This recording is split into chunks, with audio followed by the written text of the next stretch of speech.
अच्छे भैया लोग, हम गायक संतोष यादव यदुवंशी एवं साथियों की आवाज में एक गीत बाब जौने हमारे गीत का शीर्षक हो पंचकन्या देवी बनाम पतिव्रता नारी के ये समाज में कैसन बा। कवि जी 4 लाइन भूमिका में भाव लिखत हुए।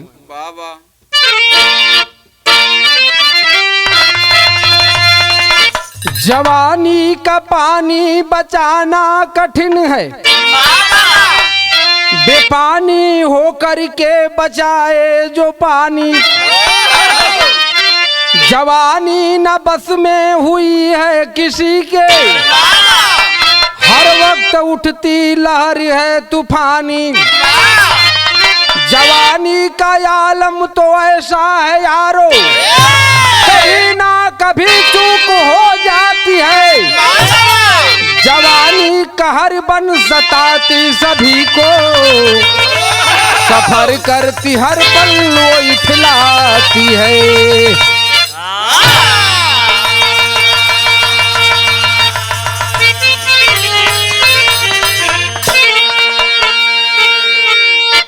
जवानी का पानी कितनो बनहले बनहात ना बाबू, एके चाहे जितना बल्ली बांस लगा के बनवा लेकिन रुक ना सकत। बड़ा तेज तोड़ला। कभी जी बतावत हुआ कि जवानी का आलम तो ऐसा है यारो, कभी ना कभी चूक हो जाती है। कुछ ऐसन भी लोग हुए कि जवानी के जोश में कभो कभो गलती कह जालन। एठे कव्वाली का गीत लगल भैया।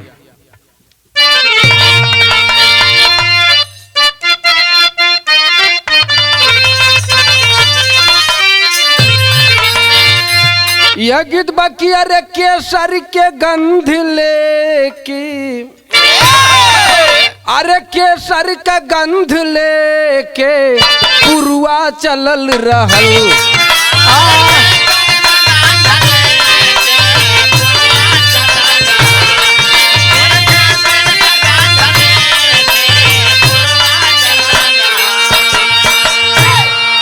लेकिन कभी जी बिरहा में लिखत हुआ, अरे दुनिया में प्यार करीना, अरे दुनिया में प्यार करीना ना कोई पाप है।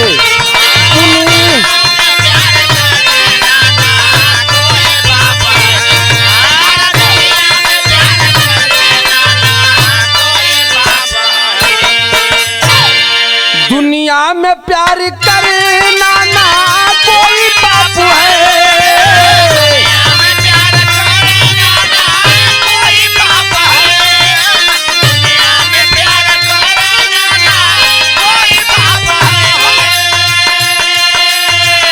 अरे कोई पाप है, कोई पाप है। अरे गलती अगर हो जाए तो, गलती अगर हो जाए तो खुद ही संताप है। अरे गलती खुद ही संताप है।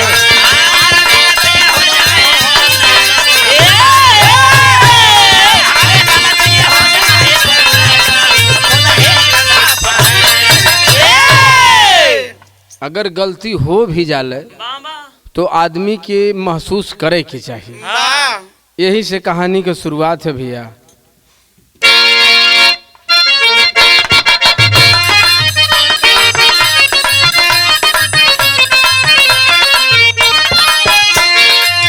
करमापुर में खुशी रहते 2 परानी, जन्मी है एक कन्या जो बढ़ के हुई सयानी।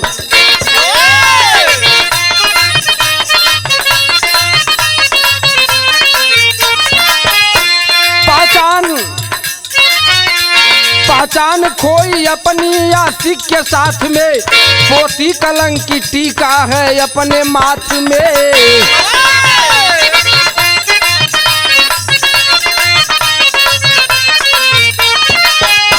चर्चा हुई नगर में परिवार वाले जाने, ससुराल वाले आए गवना का दिन धराने।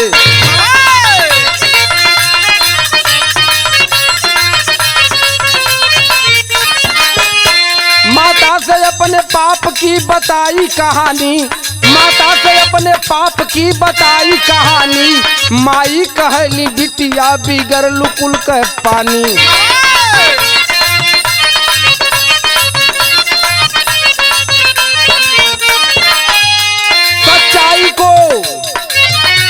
सच्चाई को छिपाना आसान नहीं होगा, अपने पराये का जिसको ध्यान नहीं होगा।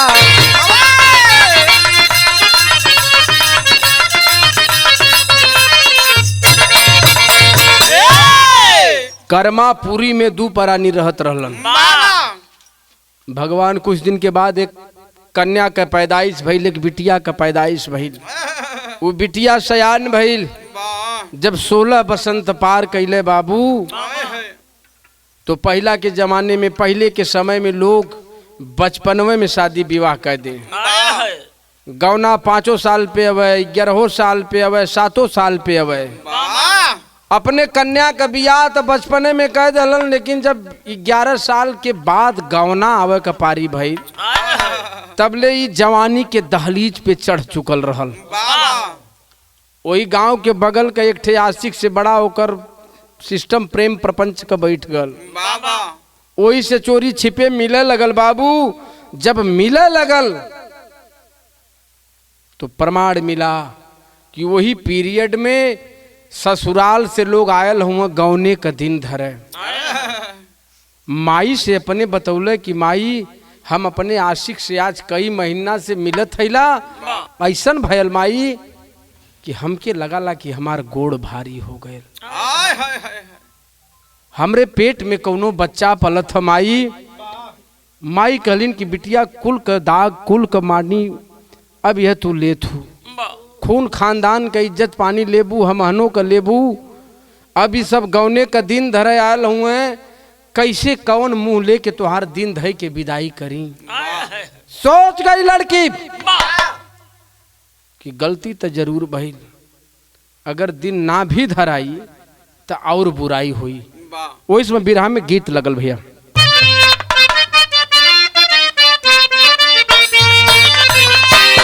यह गीत बाकी अरे बने कलाकार हो बला मुआ निकम्मा, बने कलाकार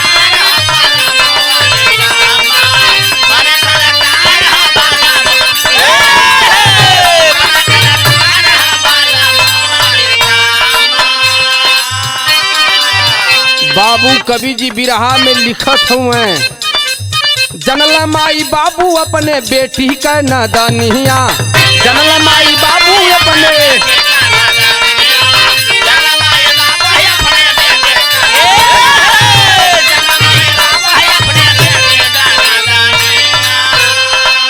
गोठवा झुराए लागल आवे नहीं बनिया, जनल माई बाबू अपने बेटी का नदनिया।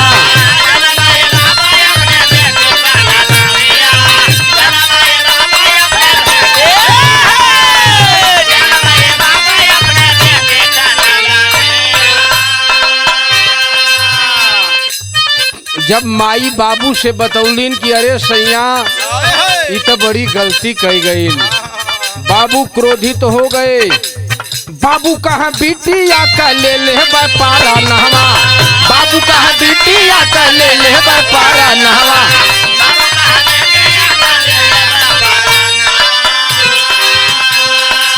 माई कहाँ वापस करा गवाने का दिनवा, माई कहाँ वापस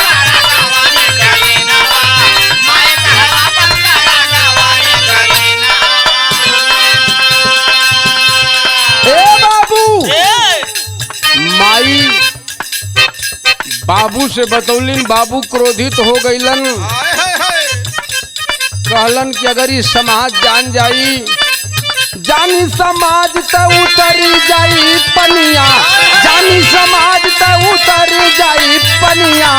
ओठवा झुराए लागल आवे नहीं बनिया,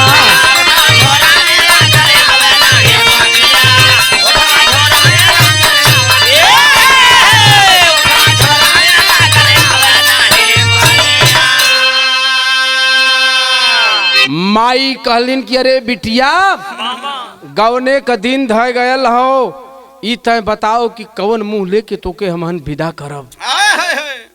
कल माई गलती तो जरूर भइल, माफ कह दिया लोग, बाबुओं से कह दे माई कि माफ कह दे हमके, लेकिन एक काम करिए कि गौने का दिन फेर ये मत। अगर गौने का दिन फेर देबू न हाँ। तो जवन तनी मनी तोहर उनका बचल हो वो चल जाई। बाबा वही समय बिरहा में एक ठे गीत लगल भैया,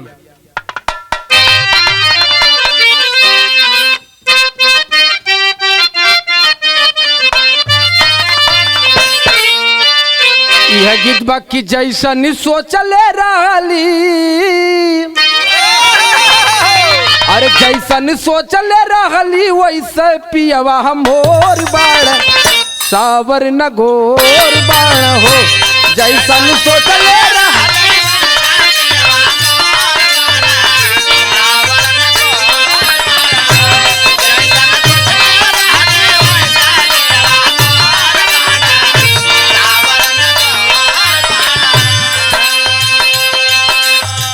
ए बाबू ई लड़की बोलत हो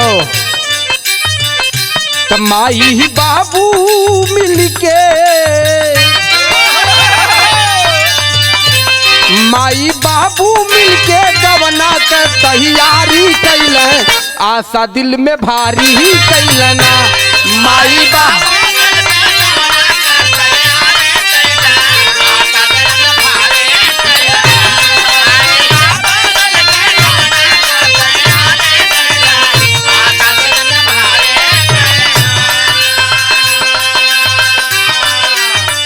डोलिया कहार लेके अइल सजनवा,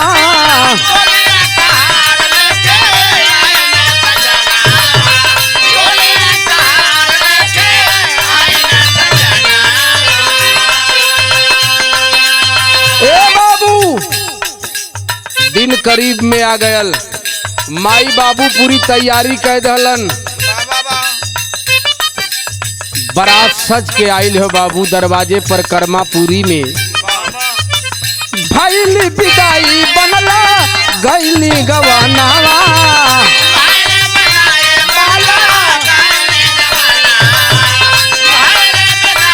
बाला गैली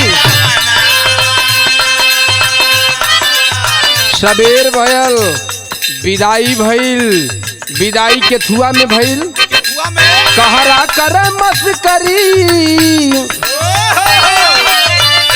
कहरा कर मस्करी, अगवा के तैयारी कैल, आशा दिल में भारी कैलना।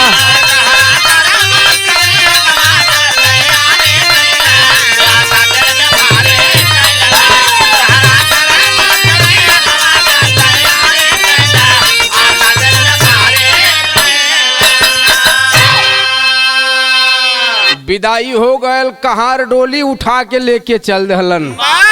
जब आधे रास्ते में पहुंचल हुए, हाँ, गाजा पिए लगना तब वही समय मस्करी करत हुए। बाबा बिरहा में एक ठे गीत लगल भैया,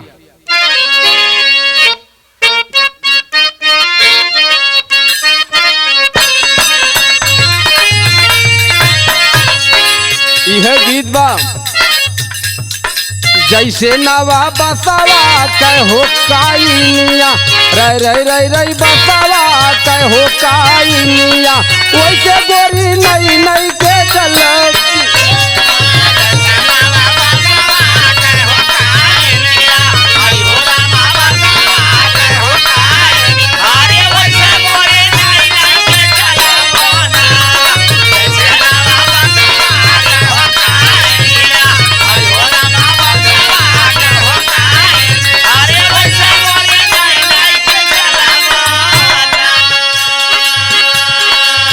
ए बाबू उ दुल्हन डोली में बैठल बा, सुनी सुनी कहारा न कहो माता कारिया, आई हो रामा कहारा न कहो माता कारिया, डोलिया में बोली दुल्हनिया ना।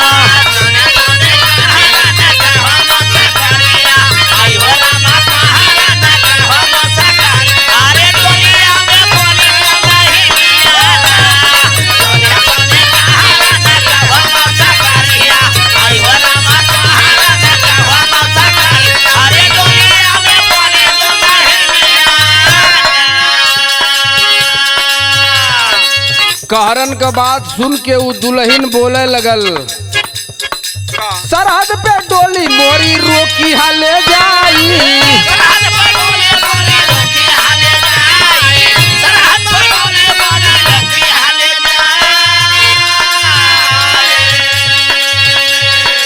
बिरहा सुने वाला भैया लोग, बाबू लोग, चाचा लोग, बाबा वो दुल्हन वही डोली में से बतौले कहारन से कि सरहद पे हमार डोली रोक दिया। और रोक के का करी हम का हो दिया ससुमाई के संदेशा पहुँचाई।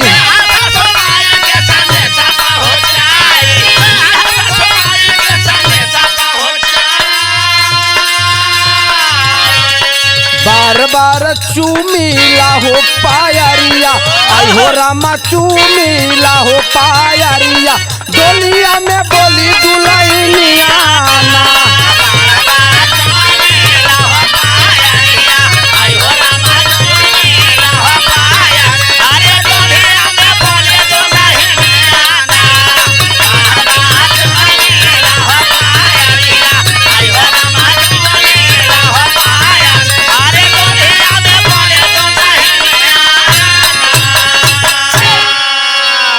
ए बाबू कहरा जब इतनी बात सुनलन तो कहलन कि साला बड़ी दुल्हन ढोवल गल हमहन, हाँ लेकिन कौनो ही ना कहले वही कि सरहद पे उतार के हमरे सास के बोला दिया। बाबा ए बाबू कहार सब डोली वही सरहद पे रख के एक ठे दौड़ल गयल, हाँ कहल कि अरे बूढ़ा पतो आ गई हो वाह और सरहद पे बा और सामान्य पतो ना भी हो तोहार, वाह उ पंच कन्या देवी हो। हाँ बढ़िया धन लेके आई है।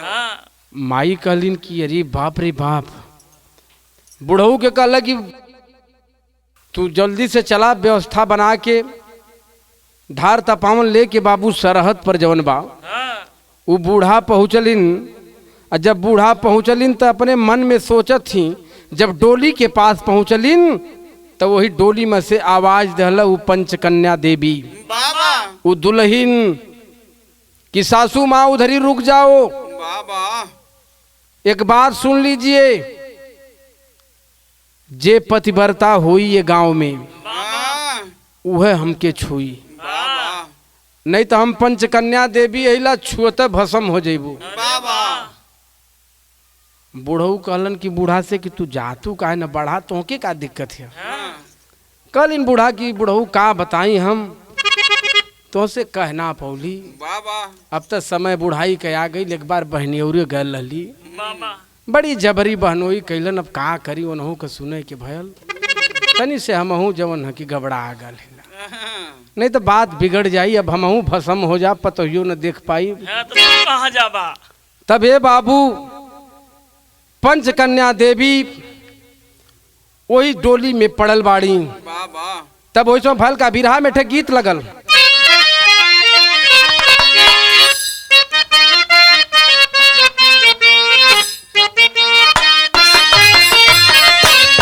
यह माता बहन लोग आवेलिन, अरे किसावनी माँ से समधी काहे नाही आईला हो।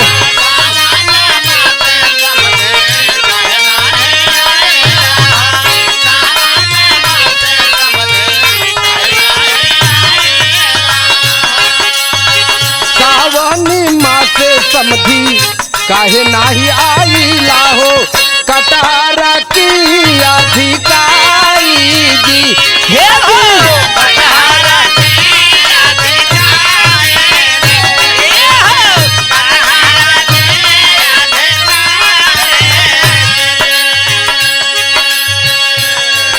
टाइम काफी हो गई हो, धीरे धीरे गांव में चर्चा हो गई, पंचकन्या देवी सरहद पे रुकली हो।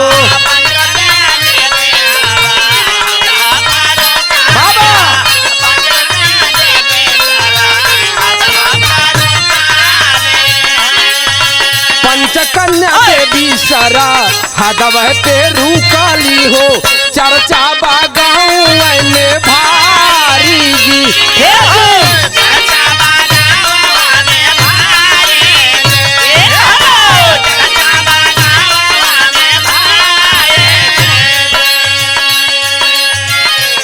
बूढ़ा वही जुकन लोटा रख के बूढ़ऊ से कहलिन कि अब हमके गांव में जाएदा, केहू दूसर मेहरारू देखी खोज के लिए आई जे पतिव्रता होए। गांव भर बूढ़ा लगलिन खोजे, धड़ाधड़ सब अपन केवाड़ी बंद करे लगल। पतिव्रता खोजे बूढ़ा गहुआ नागारिया में।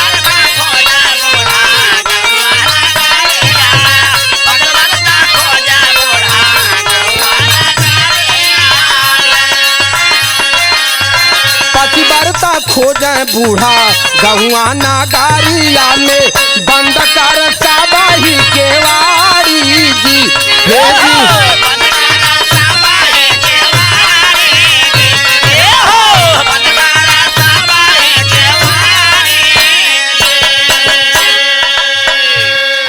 ए बाबू केवाड़ी बंद कर दल। गांव भर बूढ़ा चौधरी के दरवाजे पर पहुंचलिन। जब बूढ़ा चौधरी के दुआरे पे, वही समय कवि जी बिरहा शैली में भाव लिखत हुआ।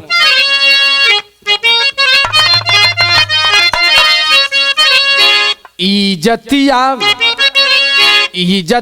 कैसे गांव कह बची, सोचा पुरवासी ना आवे केहू के बतिया रे हो बतिया रे हो बतिया। चूक होती हर लोगों से गैल चौधरी माथा नाच, चूक होती हर लोगों से गयल चौधरी माथा नाच। चले सोचते मन में अपने कहे मुखिया बतिये साच, चलन रहन बा बिगड़ल सबकर बिखर गयल बा टूट के कांच। चला पुजारिन के कुटिया पर लागल बा सबही के आस। चौधरी कहलन की गांव के वाड़ी बंद कर दल तो तू घबरा जिन। चला एकरे बाद वो मंदिर पे जौन पुजारी है उसे पूछ जाए, बहुत दिन से गांव में पूजा पाठ करेलिन। चला अब उनसे बड़ा पतिव्रता गांव में केहू ना है।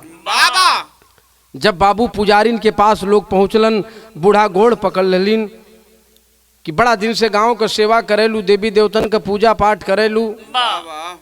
एक ठे पतो मिल गई, वो पंच कन्या देवी के रूप में मिल गई। अब वो डोलिया से उतारे बदे पतिव्रता नारी चाहती। अगर ना पतिव्रता रही तो ओके छुअते जल के भस्म हो जाई। चला तब वही समय सधुआइन बतौले कहा भैया, बिरहा में एक ठे गीत लगल मास्टर। अरे पान खाला मुन्नी खायर नहीं बा, अरे पान खाला मुन्नी खायर नहीं बा, तनी बोल बतियाला बायर नहीं बा। 3:30 बजे मुन्नी जरूर मिला ना हो, 3:30 बजे।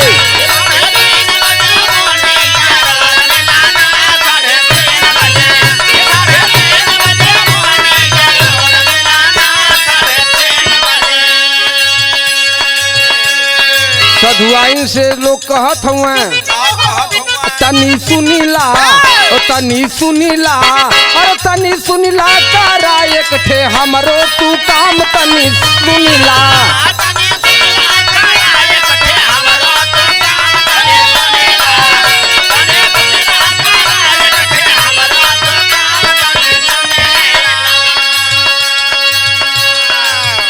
पतिव्रता बाड़ू तो ही काहिना,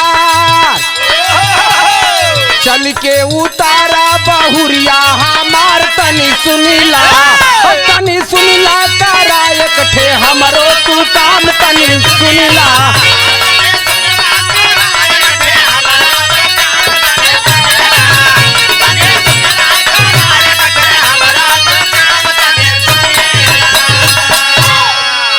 सधुआइन से लोग कहलन कि ऐसन ऐसन बात है महारानी, चला दुल्हन उतार दा नहीं तब गांव का पानी चल जाई। सधुआइन बड़ा संकोच में पड़लिन कि तब बड़ा बुरा है फंस गईली।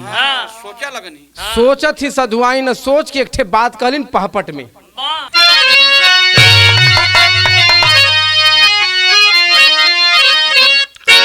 अरे सुन के धड़का सधुआइन का छतिया बतिया बना, अरे सुन के धड़का सधुआइन का छतिया बतिया बना, हरिद्वार में बिगड़ल मोरई जतिया बतिया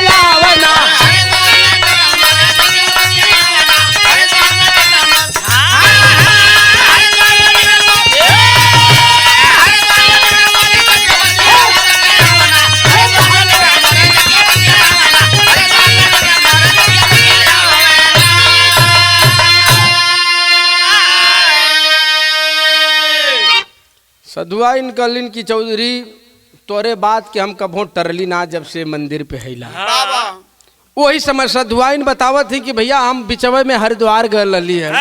अब पूरे गांव के लोग रहन सधुआइन कहाँ जताई हो। अब कुंभ नहा के वापिस आईली अब पानी गया लुटाई हो। ऐसा न कि कुंभ नहा के जब हम बिचवा में अली है वही समय नागा लोगन का एकदम बहुत बड़ा जखेड़ा रहल। बड़ा जमघट लगल रहल नागा बाबा लोगन के। एक ठे नागा वही में से नुकर के कैले का वही भेटाई नागन का जमतिया बतिया आवेना धर्म बिगड़ल रहली आधी रतिया बतिया आवेना।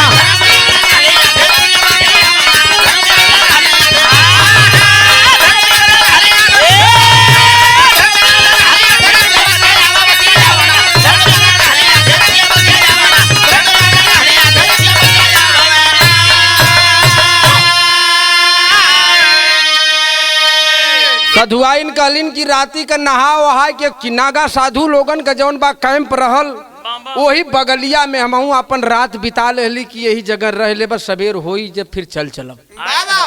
लेकिन रात में 12-1 बजत रहल। अब का बताई पंचो एक ठे नागा साधु आके ऐसन काम कह दहलन जौन जिंदगी में कभो सोचल ही ना रहली। तो हमहू पतिव्रता ना रह गई। हमरो धर्म कर्म वो नागा बाबा बिगाड़ दिले हम। तब गांव का लोग होपलेस हो गए कि अब दुल्हन ना उतर पाई अब डोली वापस चल जाई। तो कभी जी आल्हा में प्रमाण देता हूँ भैया।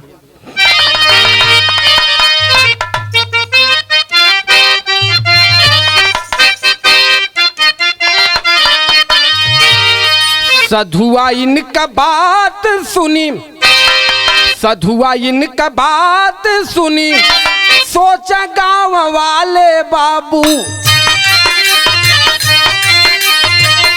देवी के मनावे चल सिरवा हो झुका।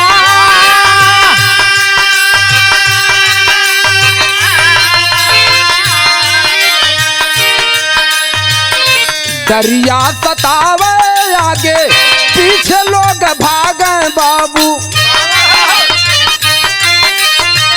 जी हाँ देवी माई आज सबके हो जा रहा।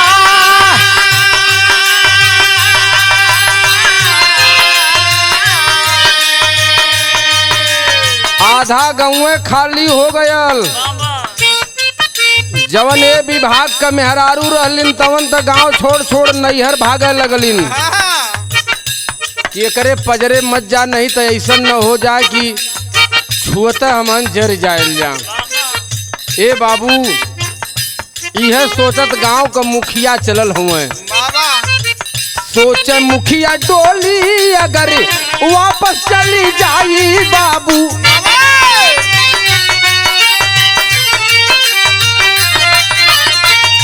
गौवा का पनिया है जहाँ हो नासा।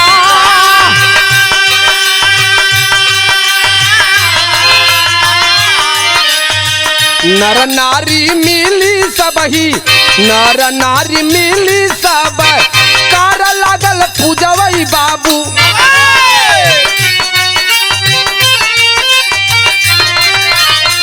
धूप दीप आरती करेला मन लागा।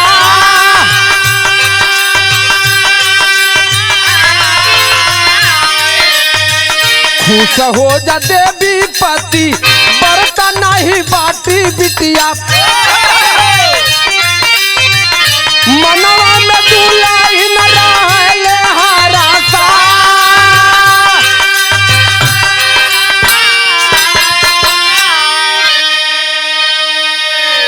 सधुआइन जब जवाब दे दिलिन तो भैया लोग भाग के अलन मुखिया के पकड़लन। मुखिया कहलन कि का करी हम तो ठीक ठाक रहली है लेकिन यही इलेक्शन में कुछ ऐसा काम धंधा का लालच रहल कि वही में आवास वास के चक्कर में हमारो धर्म एक दिन बिगड़ गया कॉलोनी देवे के चक्कर में।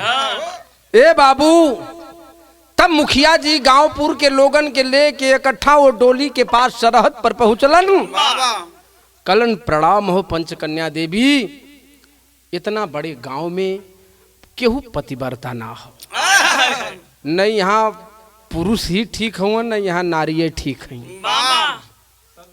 तब बाबूजी दुल्हन मन में मन हर्षा थियो, खुश हो थियो।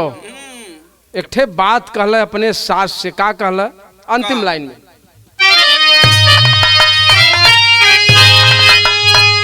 खुश हो दुल्हन डोली से आई बोली बनिया, जहाँ शादी भैली वहाँ के बचैबे पनिया।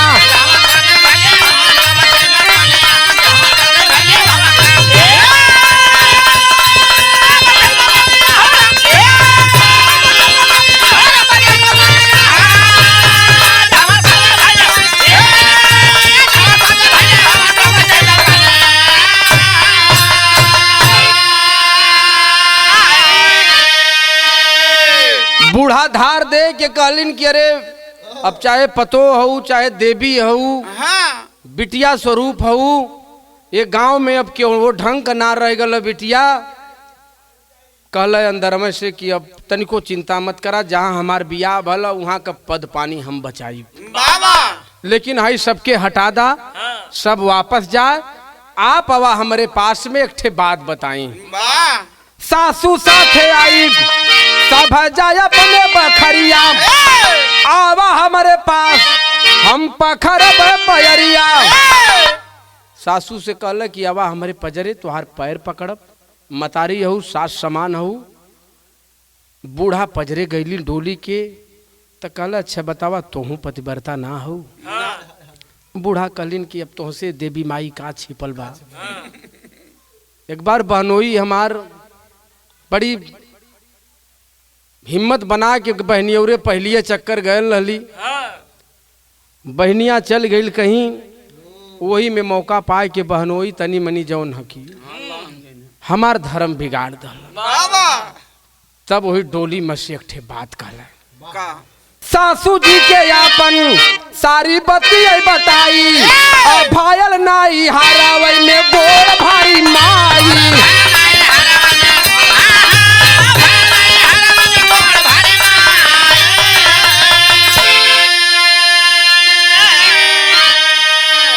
कहला बुरा मत माना, तोहार बहनो तोहार पानी बिगाड़ दल बूढ़ा, तो हमरो पेट देखा भारी हो गल हो। बाबा हम अपने आशिक से हमार संबंध रहल है, वह कुछ ऐसा काम कई गल कि जवन हाल तोहार तौने हाल हमार।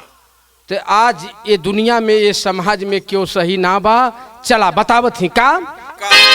ये कहीं रंग में रंगल हुआ सारी दुनिया, जहाँ शादी भैली वहाँ के बचैबे पनिया।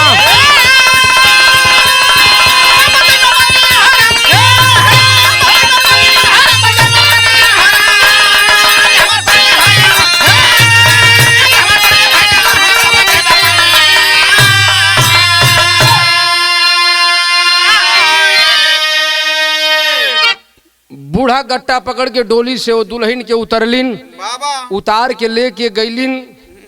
कहला न तो ही हमके कभो ताना मारे लायक हो, न हम ही तोहके मारे लायक ही। बाबा एक रंग में पूरी दुनिया में रंग गई है। साधु नटखट राम आधार पति राम सोचल मन में, दिनकर यादव दया राम का गीतिया बाहरी फन में हो।